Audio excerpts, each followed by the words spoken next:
आपण जेव्हा प्रेमात पडतो त्यावेळची स्वतःची अवस्था कशी झालेली असते हे प्रत्येकाला माहीत आहे.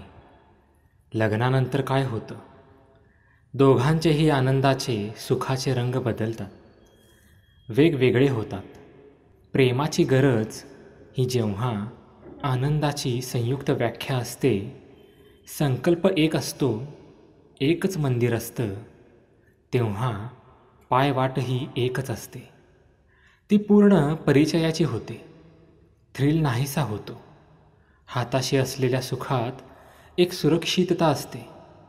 पिंजऱ्यातला पोपट किंवा फिश टँकमधले मासे आता कुठं जाणार अशी अवस्था झाली की आपण पिंजऱ्यापाशी किंवा माशांकडं किती काळ बघत राहतो.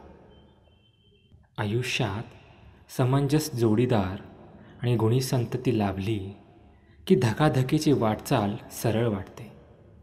निखारे सौम्य होतात, काट्यांची टोकं बोथट होतात आणि सारं सोपं सोपं होऊन जातं. पती पत्नीचं नातं तसंच असतं बघ. अपेक्षा असो उपेक्षा असो, दोन्ही अवस्थेत विचार एकमेकांचाच असतो. त्याचे चटके आणि चटकही लागते. लाभलेल्या पत्नीचे रूपांतर ज्याला प्रेयसीत करता येतं ना, तोच खरा प्रियकर.